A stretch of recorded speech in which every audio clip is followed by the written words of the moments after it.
JMath. Die laaste stuk van hierdie hoofstuk is gewoonlik vergelykings waar jy logaritmes of logs moet gebruik. Kom ons kyk hoe werk dit. So 3 tot die mag x is gelyk aan 20. As jy ooit 'n eksponent het wat jy moet oplos, dan gaan jy moet logs gebruik. So in die blou blokkie is die stappe wat jy gaan gebruik. Die grondtal bly die grondtal en die ander twee ruil om. So as ek x wil oplos, gaan ek 'n log inbring. Die grondtal was 3 en die grondtal bly 3 en dan gaan die ander twee omruil. So x het saam met 3 gegaan, so dit ruil nou om, hy staan alleen. Die 20 was alleen, maar hy staan nou by x. As ek dit in my sakrekenaar intik, kry ek 'n waarde van 2,73. En dis al wat jy hoef te doen. Vraag B. Ek moet hierdie 4 eers wegkry, want ek wil net een grondtal hê aan elke kant, voordat ek logs doen. So die 3 op 5 tot die mag x bly net daar, 24 gedeeld deur 4 gee vir my 6. So dan gaan ek in logs oorgaan, log, die grondtal bly die grondtal, en die ander twee getalle ruil om. So x gaan staan hier, hy staan nou alleen, en die 6 was alleen, maar dit gaan staan nou langs x. As ek dit in my sakrekenaar intik, kry ek 'n antwoord dat x gelyk is aan minus 3,51. Dis al wat ek daar hoef te doen, dit is die antwoord. Kom ons kyk na vraag C. Dit lyk baie soos vraag A. Al verskil is daai minus. Nou baie belangrik, by logs mag geen van die getalle aan log se kant 'n minuswaarde hê nie. So daai B en daai A moet positief wees. As ek hierdie gaan oorskryf in log, dan gaan ek sê okay, so 3 is my grondtal, die x gaan staan aan die linkerkant en die minus 20 gaan staan by die 3. Nou sien ek die probleem, want daai getal mag nie 'n minus hê nie. Die minus 20 is verkeerd. My kalkulator gaan dadelik vir my sê, daar's 'n math error. So hierso skryf jy geen oplossing. Omdat die vraag is, wat se eksponent kan ek vir 3 gee om by 'n antwoord van minus 20 uit te kom? Daar is nie 'n eksponent wat dit ooit gaan regkry nie. So dis hoekom dit geen oplossing is. Vraag D. Nou hierso moet jy jou eksponent reëls onthou. As my grondtalle dieselfde is, dan mag ek eksponente plus, maar as die eksponente dieselfde is, mag ek grondtalle maal. So hierdie word 2 maal 9 tot die mag x. Nou, dit is nou gelyk aan log 18, maar dis nie 'n baie mooi getal in vergelyking nie. So ek gaan daai log 18 in my sakrekenaar intik en dit na 'n desimaal toe verander. En dan sê my sakrekenaar vir my hierdie is 1,255.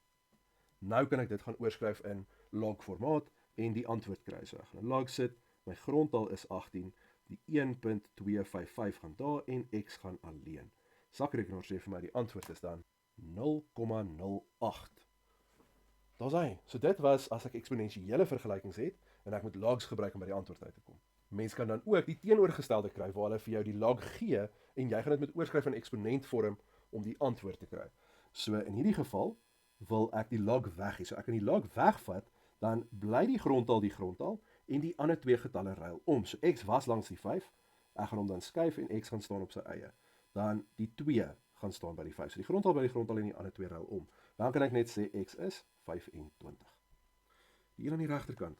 Nou op jou sakrekenaar is daar 2 log knoppies. Jy gebruik altyd die een wat 2 blokkies het, die boonste een.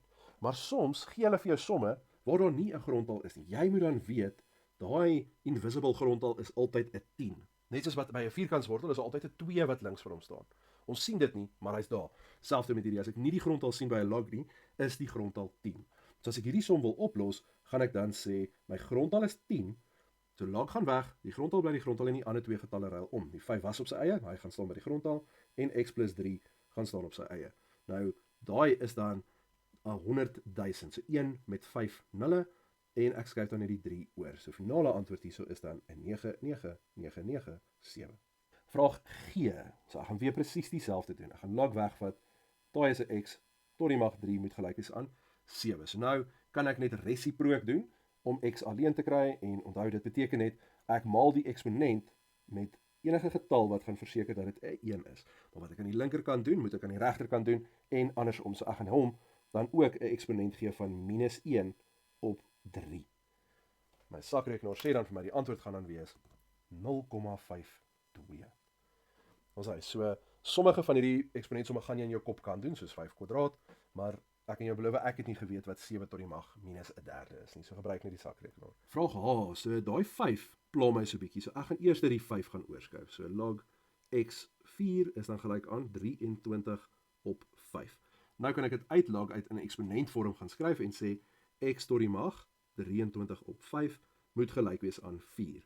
Ek gaan dit dan resiprook en dan word dit 4 tot die mag 5 op 23 en dan gaan my sagrekenaar vir my sê die antwoord is net 1,35. Ons sê, dit is vergelykings met logs of met eksponente wat jy logs dan moet gebruik aan die einde. Ek dink nie dit was te moeilik nie. Mense kry regtig nie baie van hulle in eksamens nie, maar dit is altyd goed om te weet hoe om dit te doen. If this video helped you, please like and subscribe. JJ man.